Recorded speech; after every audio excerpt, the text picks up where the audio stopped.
1 September থেকে আসলে যেটা দেওয়া হবে সেটা একেবারে নতুন একটা প্রক্রিয়া। কেউ যদি মনে করে যে আমি আমার টাকাটা শুধুমাত্র প্রিন্সিপালটা আমি নিয়ে আমি চলে যাব, তাহলে তাকে এটা দেওয়া হবে।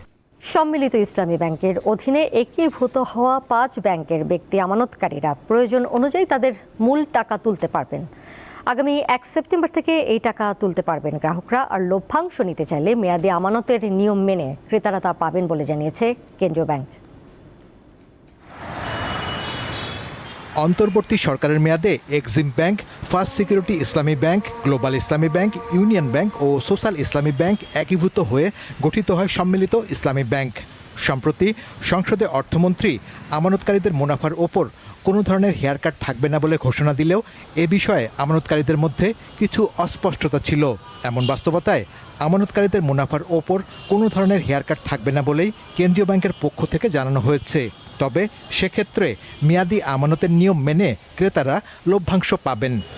আগামী 1 সেপ্টেম্বর থেকে সম্মিলিত 5 ইসলামী ব্যাংক থেকে আমানতকারীরা তাদের গচ্ছিত অর্থ তুলতে পারবেন।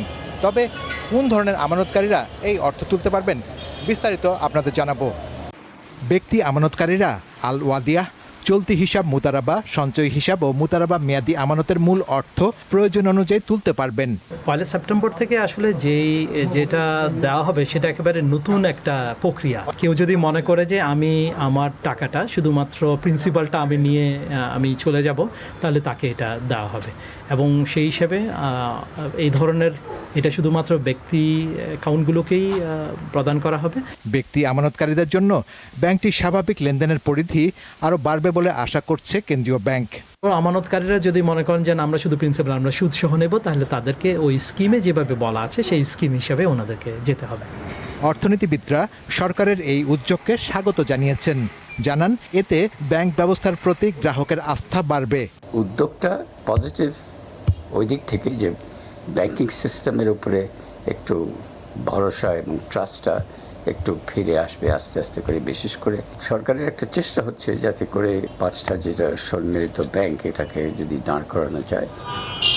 প্রায় 35,000 কোটি টাকা মূলধন নিয়ে গঠিত সম্মিলিত ইসলামী ব্যাংক বর্তমানে দেশের সর্ববৃহৎ ও একমাত্র সরকারি মালিকানাধীন ইসলামী ব্যাংক।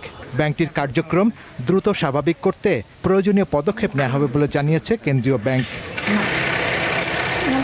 শাহরিয়ার ইমন, দীপ্ত সংবাদ, ঢাকা।